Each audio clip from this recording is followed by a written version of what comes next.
Vryspraak, 'n potsending wat Christelike lewenswaarde koppel aan Afrikaner vryheid. In vennootskap met die Vryheidsstigting en die Begrond Instituut ondersoek ons hoe ware vryheid in ons persoonlike lewens en gemeenskappe gerealiseer kan word. Vryspraak, dis die klank van vryheid.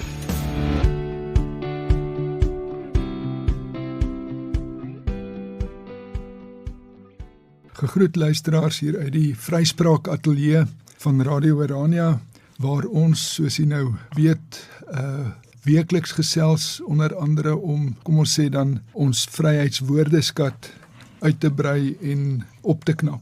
Ons praat oor dinge wat miskien nie aldag in almal se gedagtes is nie, maar belangrik is en na mate mens meer daarmee besig is, belangriker word. Vandag het ons die besondere geleentheid om met Dr. Wikus Buys te gesels. En nou moet ek eintlik eers sê, ek is Karel Boshoff van die Vryheidsstigting, Dr. Buys van die van Begrond Instituut.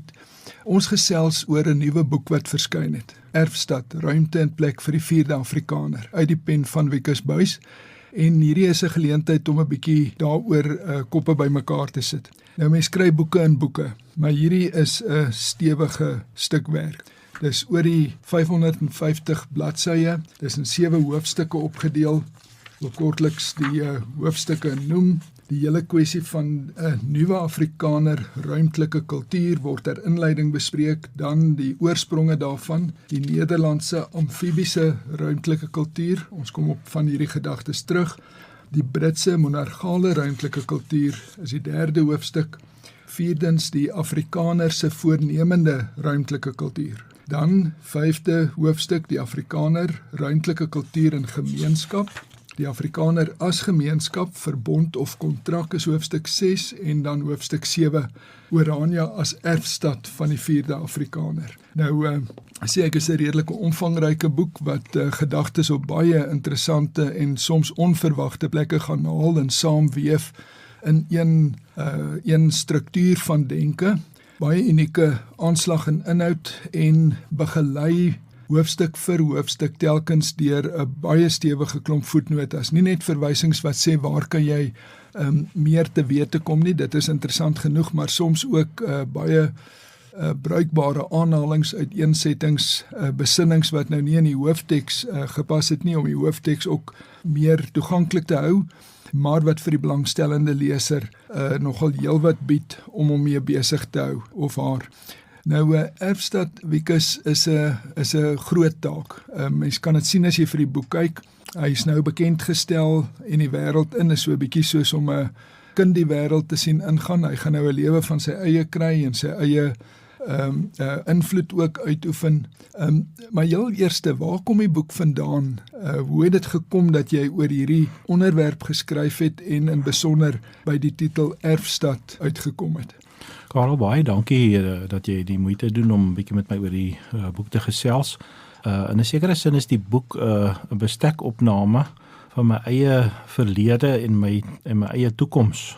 Met ander woorde, hoe ek my erfenis beleef en verstaan, maar hoe ek ook as Christen moeite wil maak en erns wil maak met die beloftes van die Here oor my toekoms.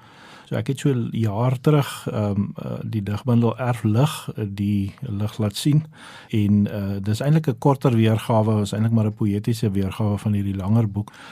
So ek het probeer om my eie worsteling en my eie vervreemding in Suid-Afrika, ek sal nie sê te probeer verstaan nie, maar te probeer ontrafel, deur getrou te probeer bly aan my eie my eie geskiedenis en my eie erfenis, sonder om nou alles te probeer vergoeilik of soos wat ons deesdae het, dat dit omtrent net kwaad was in die geskiedenis, maar om eerlik daaroor om te gaan. Die laaste dekade het ek aan en af aan die boek gewerk en dit is eintlik my eie reis met my eie worsteling met die Suid-Afrikaanse nasiestaat. Wat dit aan my doen, wat dit van my ontneem het. Ek het verrassend genoeg sekere dinge van myself ontdek en van my gemeenskap, of dan soos wat ek ook weer pleit in die boek van my volk ontdek, wat ek dink nie moeite werd is om voor te sit en wat as erfenis behoue kan en behoort te bly. en hopelik ook in die nageslag voortgesit kan word. So in korte bestekopname van my eie ontplekking wat ek beleef het, my eie vervreemding in Suid-Afrika, of as mens dit nou ideologies wil sê binne die Suid-Afrikanisme as ideologie, wat dit aan my gedoen het, hoe dit my verwring het, veral my belewenis van burgerskap, en wat sou mense as 'n oplossing daartoe sien. Uiteindelik het dit my dan ook gebring om met 'n dringendheid om ook Orania toe te trek. Vir my moet die dink en die doen by mekaar pas. En dit is nog 'n werk onder konstruksie, of ons is nog steeds dinkend besig. Maar daar was definitief 'n onttrekking aan iets en 'n nat toe trek. So die idee van afsê en die idee van iets niets weer opneem. Dis eintlik waar uit die toeëning van die nuwe. Ja. Dis 'n belangrike punt. Jy het eintlik 'n vraag wat 'n mens kan hê beantwoord deur te sê al vir plus minus 'n dekade wat jy aan en af werk daaraan. Ek onthou dat dit al 'n baie lang projek is, maar dit beteken inderdaad dat dit 'n hele periode van jou lewe verteenwoordig. Nou in die poësie het dit miskien 'n meer persoonlike inslag. Hier het jy op 'n boeiende wyse die verloop van hierdie proses wat jy beskrywe, akademies ingevul, nadenkend ingevul, bronverwysings gebruik, argumente gaan vind om dit aan te knoop, om te verstaan wat dit is wat gebeur en wat dit is wat jy self ook doen. Die uiteinde van die reis sê jy het inderdaad op Orania geëindig. Ja, in daardie sin, dis vir my 'n tuiskoms, 'n plek ontdekking, as antwoord op my ontplekking wat ek beleef het, ja. Nou die subtitel verwys na ruimte en plek, inderdaad, vir die 4de Afrikaner. Daar's verskillende indelings en beskouwings. Uiteindelik is dit ook maar een Afrikaner wat oor die geskiedenis daar is, maar wat tog onder verskillende omstandighede verskillende gestaltes gekry het, na mate ons ook op die eise van ons tyd moes reageer. Hoe beskou jy die indeling om by die 4de Afrikaner uit te kom? Ja, Karel, ek moet jou nou ook daarom eer gee vir die indeling van die eerste 3 Afrikaners. Ek dink jy het 'n baie handige en noodsaaklike indeling gegee. Miskien net kortliks die eerste Afrikaner is die wordingsgeskiedenis. Die tweede Afrikaners het is 'n tydperk nou nie waterdig te skei nie, maar het meer met die groot trek, die burgerrepublieke, daardie fase te doen. En dan die derde Afrikaner het jy dan aangetoon is die Afrikaner se worsteling veral met die nasiestaat, maar dan in sy crescendo van na die 94 indeling, oorgawe en wat daaraan gepaard mee gaan. Ek moet erken dat toe ek begin skryf het, was die subtitel derde Afrikaner. Ek het dit gemeen is 'n logiese konsekwensie of as 'n punt wat sou kulmineer in 'n debat binne die derde Afrikaners. Stelselmatig het ek verby daardie punt gegroei. Ek kom nou met die nuutskepping of 'n voortsetting eintlik van jou indeling. Ek weet nou wie kan onthou, ons het so jare wat terug daaroor gepraat. Ja, inderdaad. Die punt wat vir my duidelik geword het, is dat die hele kwessie oor arbeid of eie arbeid maak daardie pilaar so selfstandig dat ek dink dit regverdig 'n nuwe oorgang. So die vierde Afrikaner is dus vir my iemand waar ruimte en plek in balans is, waar die ontplekking en die vervreemding stopgesit is en aktief teëgewerk word, waar 'n plek opgebou word, waar gemeenskap geëer word en waar daar nie eintlik 'n verskoning hoef aangebied te word hoekom mens is wat jy is nie. Ek sien dit ook as 'n Christen binne die genade en die guns wat die Here gee, dat mens jy mag wees, ook in die vrymaking in Christus, en dit beteken nie 'n brutale nasionalisme of 'n chauvinisme of afstootlikheid nie. Dit beteken net mens erken dat God guns aan jou bewys het en dat jy dit ook op 'n gemeenskaplike vlak mag uitvoer. Dis ook iets wat 'n mens dankbaar in ontvangs kan neem. Ja. En 'n verdere beeld wat ter sprake is natuurlik die diepe geloofs beskouing dat die koringkorrel by wyse van spreuke eers in die grond val en sterf voordat hy weer uitgroei en opbloei en 100voudig vrug dra. Ek dink daardie gedagte van die sterfte en die opstaan is wesentlik deel ook van ons Christelike beskouing en dit kan ook kulturele dimensies aanneem, Ja. Maar van kulturele dimensie gepraat, ek dink ons almal verstaan die gedagte van 'n kulturele ruimte. Jy het ergens 'n kulturele ruimte nodig. Jy verwys ook daarna, daar is in die 90er jare geweldige opbloei gewees aan kunste, feeste, mense het rondom skole gegroepeer, al die ruimtes wat nodig is vir kultuuroordrag en vir die bestaan van 'n kultuur. Maar jy werk in werklikheid deurgaans met 'n ander onderliggende begrip en dit is die van die ruimtelike kultuur. Nou ek wil hê jy moet dit 'n bietjie toelig, want as mens nie begryp wat 'n ruimtelike kultuur is en hoe dit van kulturele ruimte verskil nie, dan gaan 'n mens eintlik nog nie toegang kry tot die belangrike soeke na 'n ruimtelike kultuur wat inderdaad aan ons die vermoë gee om die vrae van ons tyd ook te beantwoord nie. Ek dink die maklikste om ruimtelike kultuur te verduidelik is om dit te doen aan die hand van mense eie persoonlike ruimte. Daar's mense wat nie omgee as ander mense redelik naby aan jou staan nie en daar's mense met 'n wyeer of 'n breër persoonlike ruimte en wil jy mense moet 'n bietjie 'n armlengte van jou afstaan. Ek wil nou sommer inval en sê ons het in Tirol die ding raak geloop het. Hulle sê julle kan maar kyk, die Noord-Duitsers se huise se voordeure is nie aan die straatkant nie. Hier by ons is dit aan die straatkant. Jy kan nader kom, die Noord-Duitsers nou. Ek weet nie of dit so is. Dis 'n tipiese ruimtelike kultuur ding dan, ja.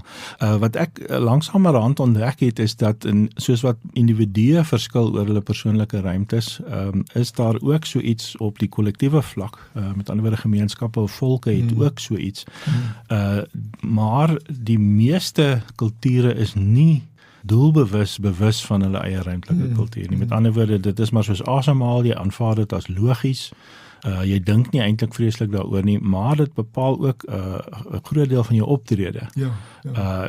So terug by my soeke na die ontplekking en die vervreemding, ek het probeer soek wat maak my so, wat laat my so ontuis voel. Hoekom is dit nou maar net omdat ek in apartheid groot geword het? Wat was die wortels daarvan?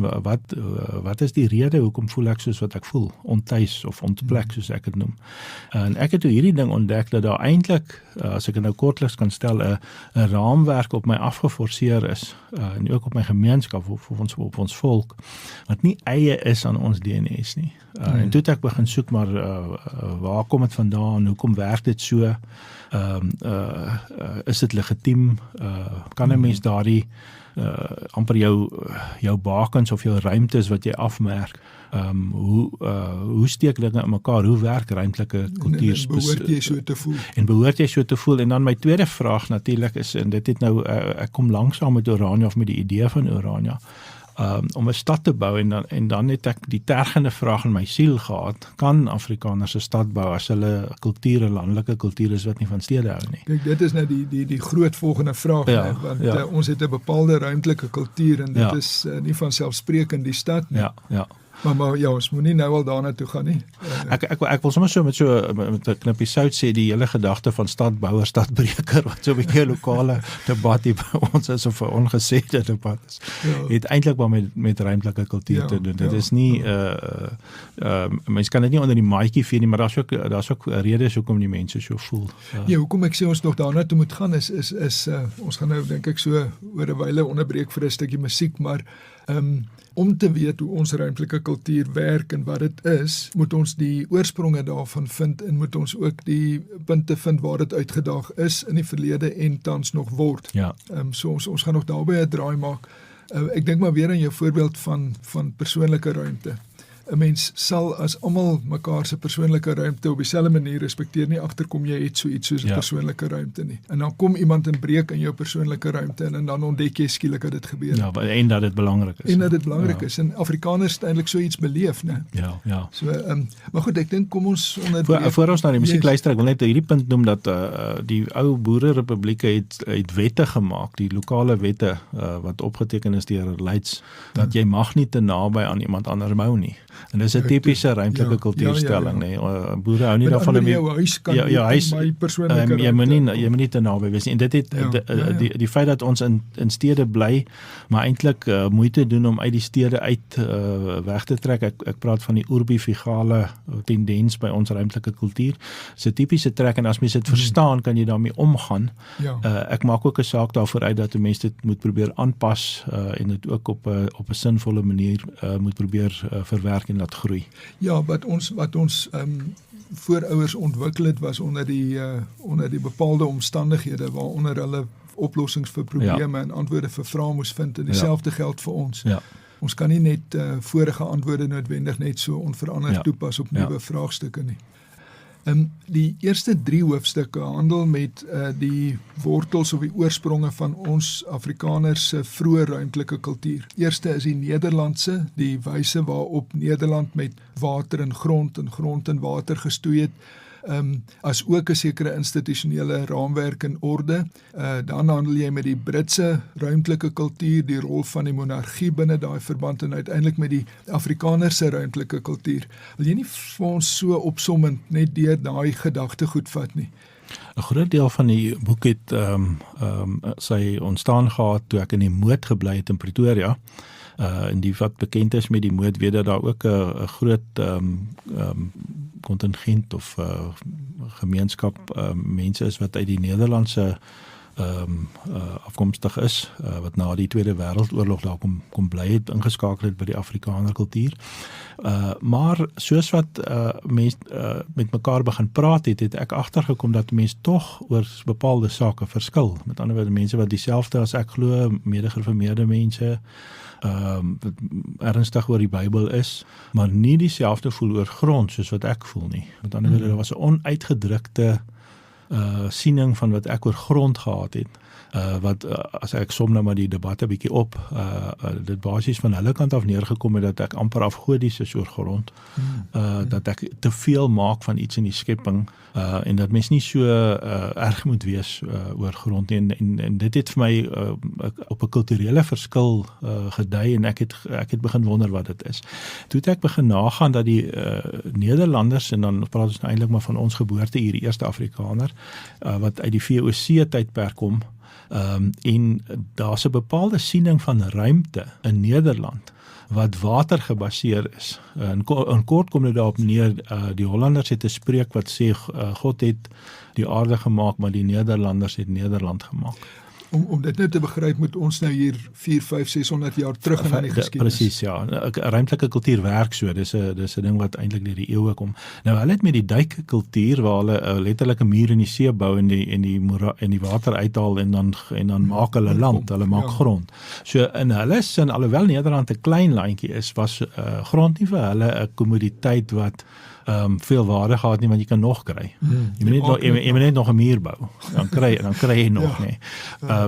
En natuurlik het hulle die idee van bo op die water beweeg, as ek werk nou in die boek uit die hele idee dat hulle 'n amfibiese ruimtelike kultuur, wat in kort beteken, hulle stel belang in wat bo op die grond aangaan. Ja, in die grond self. So hulle het die handelsmaatskappye en die beleggings bo op die grond, want uiteindelik het die waarde van die duike het ontsluit deur dat die grond in stukke verkoop is en mense bo op die grond belê het. Hulle praat ook van bovenbou. En in Suid-Afrika, by die suidelike punt, het ons nie 'n waterryke plek nie. So met ander woorde, hulle het met 'n wateruitkyk gekom, maar soos wat die Afrikaner al hoe meer inheems het in Afrika en die waterskaarste beleef het ons 'n ander belewenis begin kry tussen grond en water.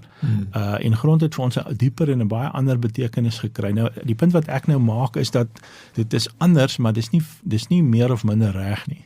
Hulle het byvoorbeeld 'n sonvloedmotief in hulle kultuur. As jy kyk hoe hulle skryf, die water moet jou nie oorstroom nie, en hulle is gered na die vloed, en hulle is vir hulle baie belangrike betekenis. In die Afrikaner geskiedenis is die Exodus motief vir ons belangrik.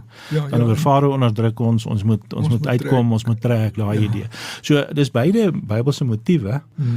Die punt is, dit het net my oog oopgemaak dat daar vanuit die skrif ook kulturele belewennisse kom wat kom basies op neer wat mense amper, ek wil nie sê meer aanklank het met sekere dele in die Openbaring nie. maar dat jy jou meer identifiseer met dit, nee. Ja, ek voel net meer toepassing. En op hierdie stadium gee dit vir my 'n gespreksruimte met die Nederlandse kultuur. Ek dink dit kan kruisbestuivend inwerk. Ek dink mens kan te min maak van grond, maar jy kan dalk ook te veel maak van water. In kort gestel. So dis ons geboorteuur, die Britse monargale een is die een wat vir ons verwoes het. Ek kan miskien net daarna verwys dat die watergraafskappe soos jy daarna verwys eintlik betreklik demokraties gefunksioneer het, wat nou die teenoorgestelde is van die Britse monargale. Dit het ek baie interessant gevind, dat daar was sekere dinge wat in ons geboorteuur van Nederland af, of dan van Europa af oorgekom het, en sekere dinge wat nie oorgekom het nie. En wat wel oorgekom het, is die noem dit nou maar die verteenwoordigende of die volksverteenwoordigende element. En kort het dit daarop neergekom, die duike moes in stand gehou word, die regering het nie geld gehad daarvoor nie, en in ruil daarvoor het hulle mense in die regspraak laat dien, en dan het die mense op hulle eie koste dit reggemaak. Nou daai idee, wat ons as die vryburger idee ken, was in ons geboorteuur. Dit is van die begin af daar gewees. En toe en hy het gevestig en gemiteer omtrent hier vir 100 jaar of meer, en toe die Britse aanslag of besetting dan kom hier van 1795, 1800s. Toe tref dit ons eintlik soos 'n golf, want dit is heeltemal vreemd aan hoe ons dinge sien. Vreemd en 'n bietjie aggressief, want hulle het daai administrasie kom afdruk op die gebied. In die Christelik nasionale geskiedenis het die idee daarvan dat die Engelse mag met die swaard toegepas het baie sterk na vore gekom in die eeu van onreg.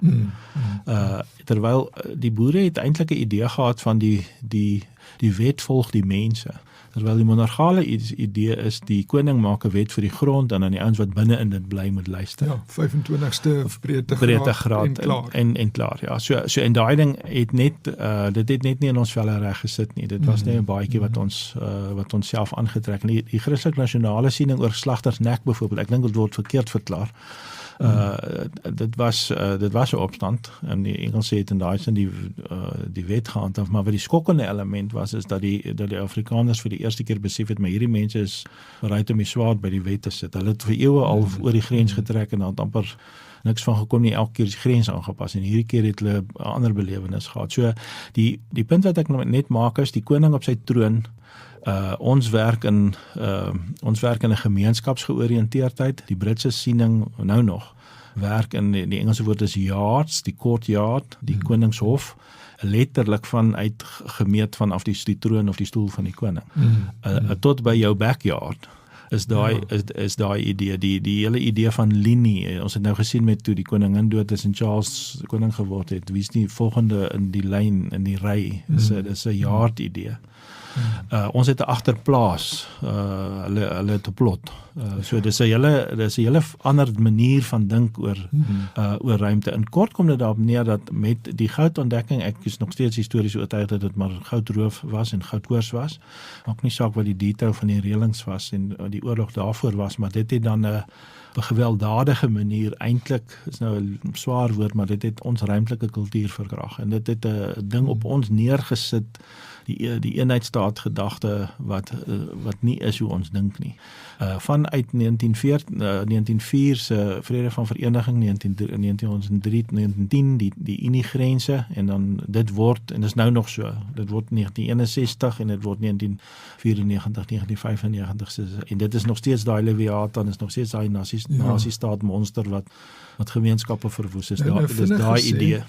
Hier 1650s kom Jan van Riebeeck Kaap toe vir 150 jaar of wat vestig daar 'n bepaalde ruimtelike kultuur aan die hand van sekere erfenisse wat toepasbaar is wat uniek aan Afrika is. Wat hier op 'n unieke wyse grondvat of wortel skiet. Sekere ander aspekte skiet net glad nie wortel nie en iets besonders neem vorm aan. Nou hier van die 1800s af omtrent 100 jaar, omtrent vir 'n eeu, kom die Engelse op ons af. Dit vat ons net 3 dekades, 4 dekades om weg te trek daaronder uit. Dis die eerste antwoord daarop, maar dis nie genoeg nie, want hierdie ruimtelike kultuur brei homself oor ons uit. Soos wat dit nou maar gebeur het uiteindelik met die verowering van ons boerderepublieke en dan in die geforseerde eenheid van 1910 is dit eintlik nie langer te ontsnap nie.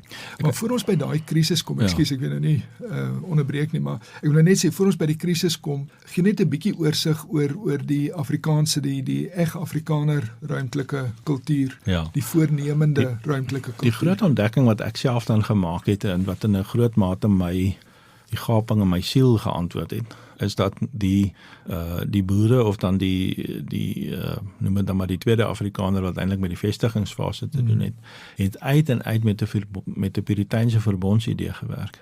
Wat in kort daarop neerkom, die Puriteine het reg oor die wêreld, met ander woorde, daar was migrante wat party het Suid-Afrika toe gekom, party het Amerika toe gegaan, maar hulle het almal dieselfde kenmerke gehad, en dit is wanneer hulle 'n nuwe gemeenskap gestig het, het hulle dadelik die vraag gevra, hoe doen ons dit terwyl ons, ek gaan dit nou baie breedweg sê, terwyl ons God in berekening hou. Met ander woorde, dit is nie net 'n menslike afspraak nie. Dit is nie net 'n groep mense of menslike as individue wat die ding uit moet sorteer nie. Hulle het van die begin af gesê, die Here bestaan, die Here is skepper, die Here is redder. Ons is sondaars, hulle was pynlik bewus daarvan dat hulle sondaars was, maar hoe, as ons nou vanuit Europa weggetrek het, ons wil 'n nuwe gemeenskap stig, hoe doen ons dit? En daar was bepaalde kenmerke aan daardie wat ek dan in detail uitwerk in die boek. Een daarvan wat baie uniek by ons is, en dit het nou maar te doen ook maar met die skuivende grense, is dat die idee van die nageslag wat lewensruimte van God ontvang, en wat vertaal eintlik in grond. As jy 16 was, kon jy 'n plaas kry, of jy kon 2 plase kry. Daar was bepaalde maniere hoe dit afgemeet is. Daar was 'n verband tussen die burgerlys en die bekomming van grond, die gemeenskap se grense en die individu se grense. So jou burgerskap is eintlik met 'n plaas verbind. Ja en nee. Ja, in die sin van dat uiteindelik was stede nie die primêre nie, was 'n landelike kultuur, maar ek is van mening dat die gemeenskapsburgerskap die primêre was.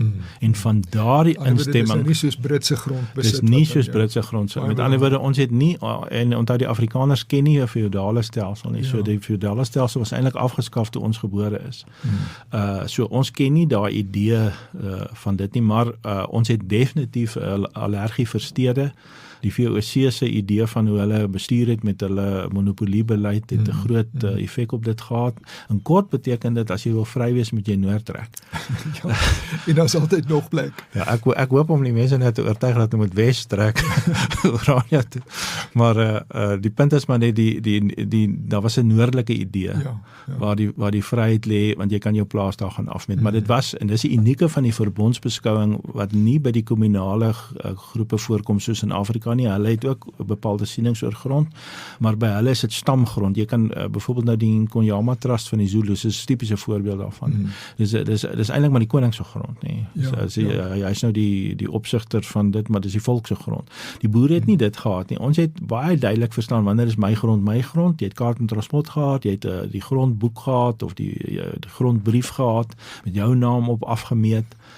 Maar daar was baie duidelik ook die idee van gemeenskapsgrond, volksgrond, en dis waarvoor ek dink Orania tans staan en pleit, opstaan voor en in die debat kom en sê, ons kan nie net op individuele privaat besit met onteiening omgaan nie. Ons moet ook volksgrond in gedagte. Dis nou eintlik waar ons met die mes in die skietgeveg opdaag.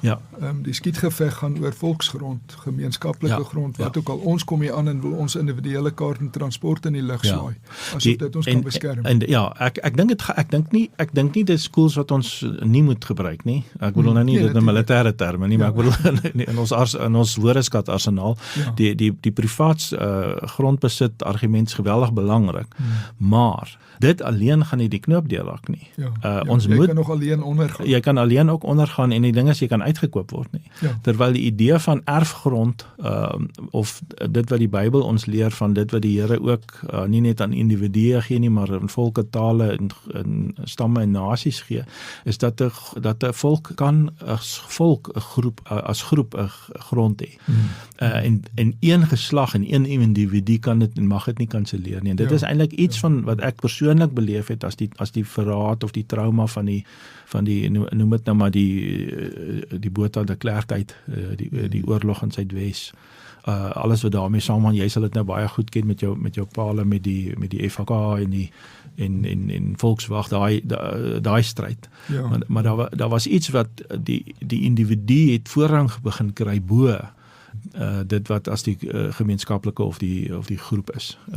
So die volksgrond is verskriklik belangrik en 'n individu kan nie alleen daaroor besluit. Ons nou 'n bietjie oor die hele gedagte van ruimtelike kultuur besin, die oorspronge daarvan, die uitdrukking wat dit gevind het. Ons het begin raak aan die gedagte dat ons histories nie tipiese stedelike ruimtelike kultuur het nie. Intussen is dit so dat ons toekoms wel van ons mag vereis die soort konsentrasie en die soort stedelikheid wat wel by ons omstandighede pas en by ons kultuur kan aanpas. Maar heel eerste, jy het nou meer keer al na die verbond verwys, terwyl vir die meeste mense die gedagte van 'n sosiale kontrak dalk meer bekend is. Wat is die verskil tussen verbondsdenke en kontrakdenke binne hierdie verband? Ek dink dit is 'n baie belangrike punt. Die mees bekende een en die een wat ons of die derde Afrikaner se geskiedenis tans bepaal is die Suid-Afrikaanse sosiale kontrak. Daar's nou stemme dat veral nou voor die verkiesing was dit nou weer baie op tafel dat die sosiale kontrak weer herskryf moet word, die een wat in 94 gesluit is. En kort kom dit daarop neer dat jy sien hoeveel is dit 30-40 miljoen mense, hoeveel is dit nou al in Suid-Afrika en dat 60 en dat elkeen het een stem en mense het 'n kontrak wat jy dan sê jou stem kan jy in die pot gooi en dan is dit die uitslag 50% plus 1. Dit het uiteindelik vir ons beteken 'n kolossale en 'n massale verwoesting van gemeenskapslewe. Ek dink nie ons besef hoe verwoestend dit was nie. En miskien weer terug net na die idee van kulturele ruimte. Ons het nou wal gegooi met kulturele ruimte. En dit het baie gehelp ook. As mens nou terugdink, daar was 'n tyd voor die liedjie Dellery gekom het dat mens amper nie eers die woord Afrikaner kon of wou gebruik nie. Hier sit ek en jy, ons praat nou al oor volk. Dis 'n woord wat weer herwin is en weer gerehabiliteer is. 20 jaar terug sou dit glad nie kon nie. So die ruimtelike kultuur met die kunstefeeste veral het geweldig oopgemaak. Maar en dit is regtig bekommerenswaardig vir my is dat ek dink die derde Afrikaner moet wel ook weer in ag neem dat 'n volk moet grond hê. Jy kan nie net kulturele ruimtes hê nie. Jy kan nie net een keer in 6 maande of so by 'n feesterrein bymekaar kom nie. 'n Volk moet grond hê. Dis 'n skepingsmatige begrip. Dit is iets wat die Here ook in sy verbond gee. So nou is die vraag, wat is 'n verbond? Verbond word die maklikste verduidelik as jy die o vervang met 'n u, bind. God verbind hom aan sy skepping.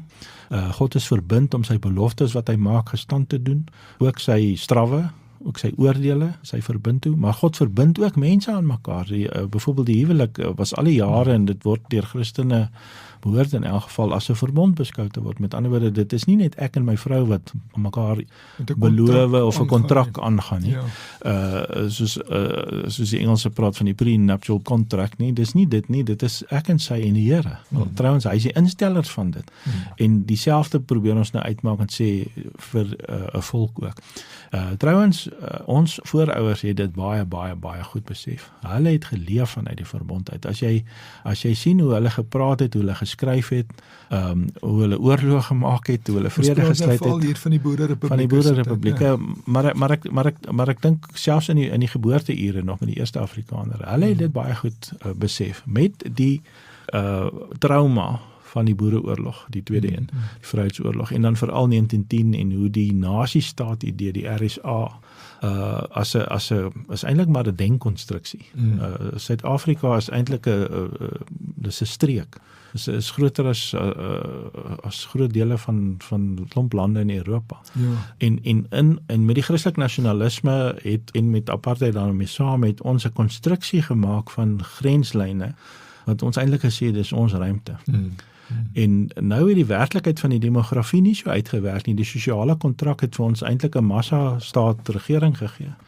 Maar hier is nou iets belangrik. Met ander woorde, jy sou nie net die sosiale kontrak van Suid-Afrika kon vervang met 'n verbond en jou probleem is opgelos. O, nee, glad Want dis 'n groot demografiese werklikheid. Nee, die lyn loop wel en dit hy kan wel met ander woorde dit wat die boek sê is 'n bietjie miskien kontroversieel, maar ek praat van 'n post-RSA bedeling. Ja. Met ander woorde waar gemeenskappe weer in nuwe verbonde met mekaar tree. Dit is nie kontrakte in sosiale kontrakte waar individue nou maar net weer sê goed, ons het in 94 gesê die spelreëls is so en nou sê ons en so nou werk dit so nie. Want dit gaan dieselfde uitslag hê. Ja. Want die wesenlike meganisme beteken God is uit die prentjie uitgelaat. Ja. So wat Urania dan uniek maak is dat ons van die begin af wil sê maar ons wil nie ons geskiedenis los nie. Ons wil dit saamvat en ontwikkel en verder neem, maar die belangrike idee wat ons voorouers gesê het is dat die burgerlike lewe, nie net jou privaat binnekamer nie net jou gemeentelike lewe nie, maar die burgerlike lewe het met God te maak, ook. Hier is nou 'n baie interessante punt wat jy aanraak en is nogal aktueel in die funksionering van Urania en Urania se instellings. Dit het al 'n bietjie uit ons gedagtes uitgeraak, die gedagte van eedswering. En dat eedswering nie net iets is, argumentsonthaalwe voor ek getuienis in 'n hofsaak aflê nie.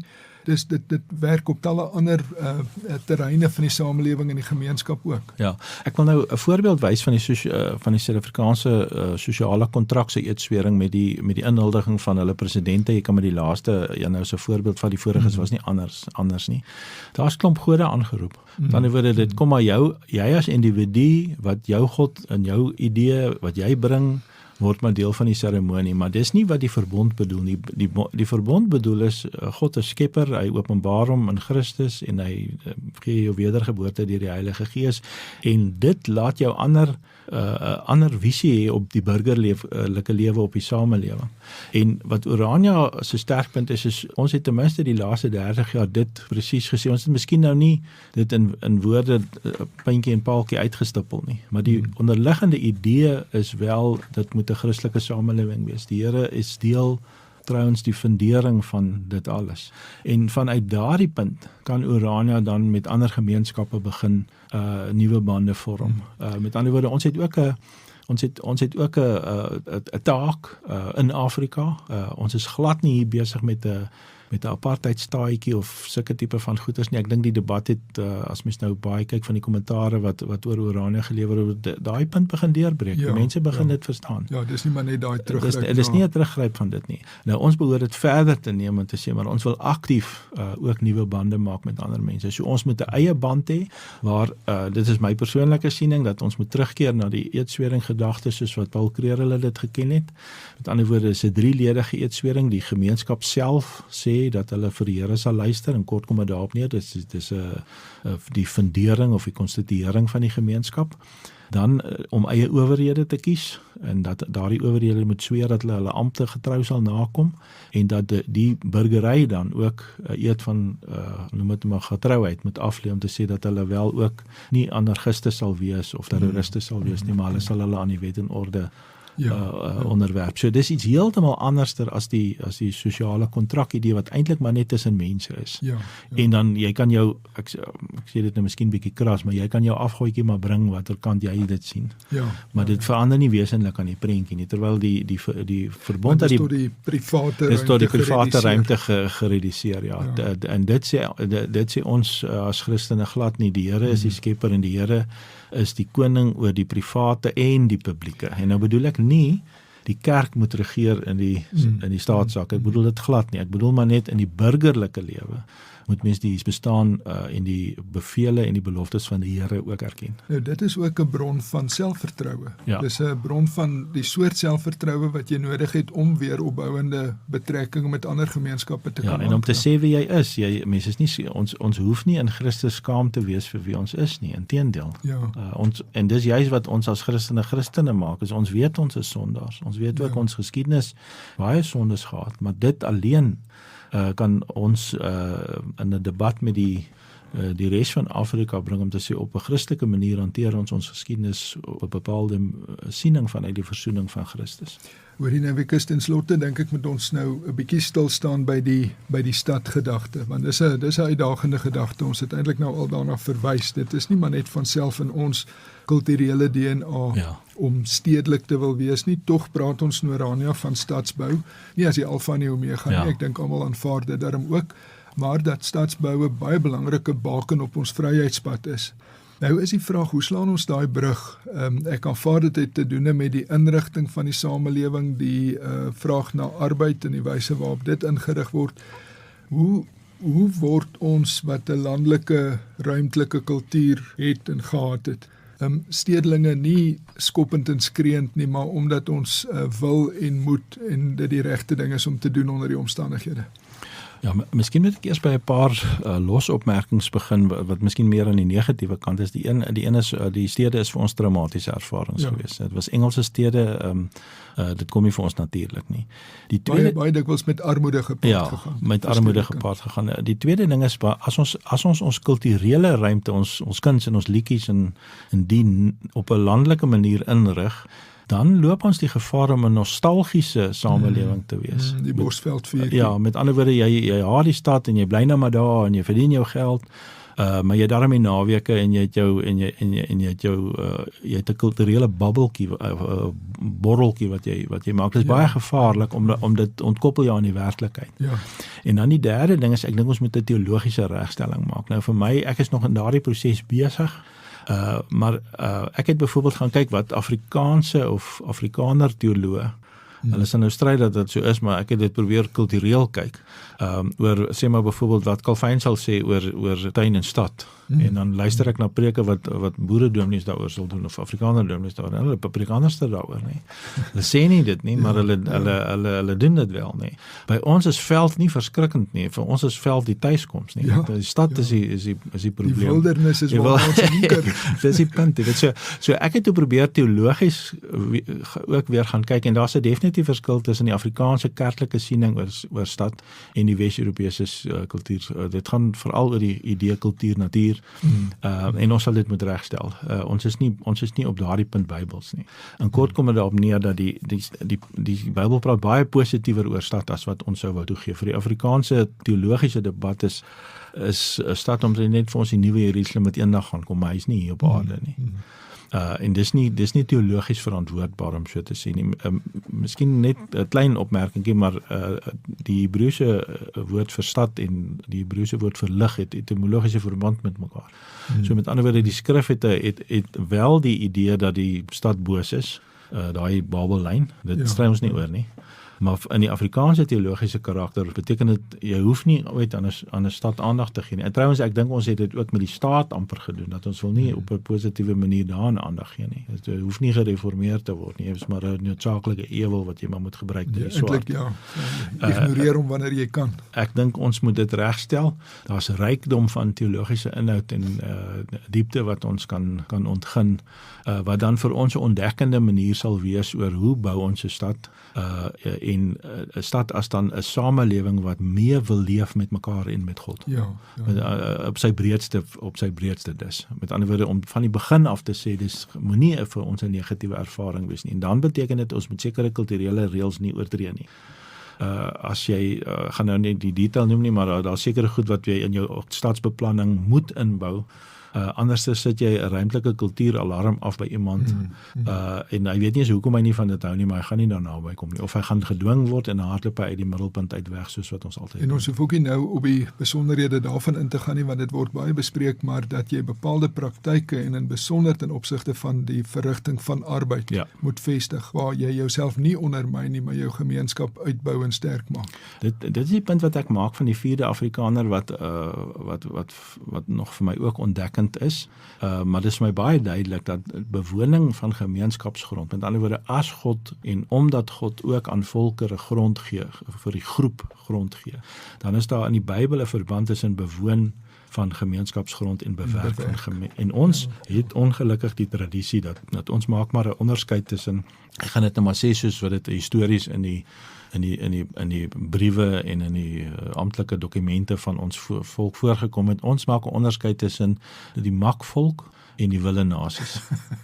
Nou ek weet dis dalk nou nie anachronisties, maar dis is maar basies wat ons doen, hè. Ja, So ons het 'n bediende kultuur wat amper binne in die huishouding is, die deel van die familie is, en dan het ons die manne met die rooi bereis wat die wille nasies aan die ander kant. En ons het eintlik nou nog daardie onderskeid, en ons kan nie op daardie manier 'n stad probeer bou nie, maar dan gaan ons gaan dan 'n klassestelsel bou.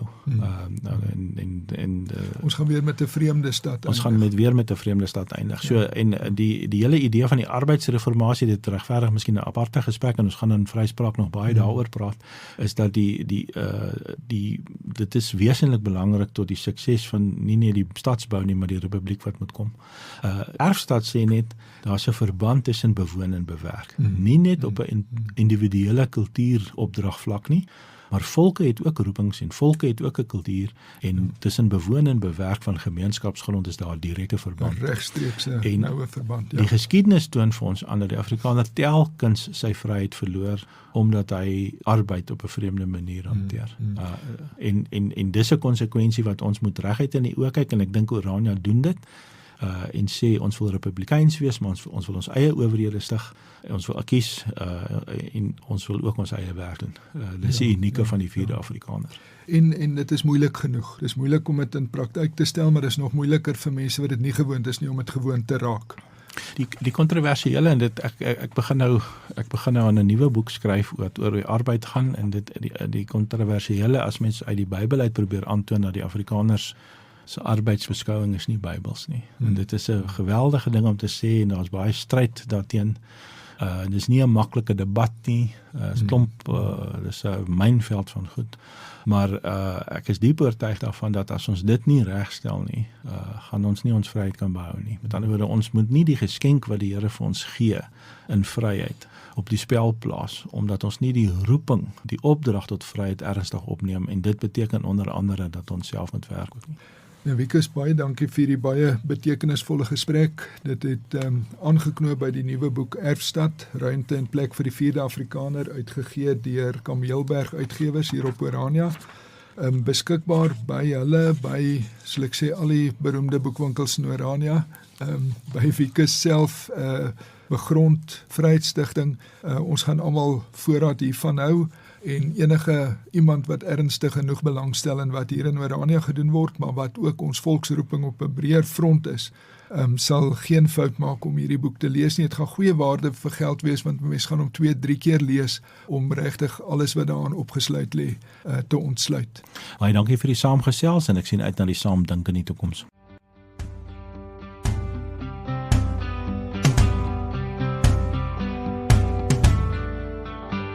Vryspraak, 'n potsending wat Christelike lewenswaarde koppel aan Afrikaner vryheid. In vennootskap met die Vryheidsstichting en die Begrond Instituut ondersoek ons hoe ware vryheid in ons persoonlike lewens en gemeenskappe gerealiseer kan word. Vryspraak, dis die klank van vryheid.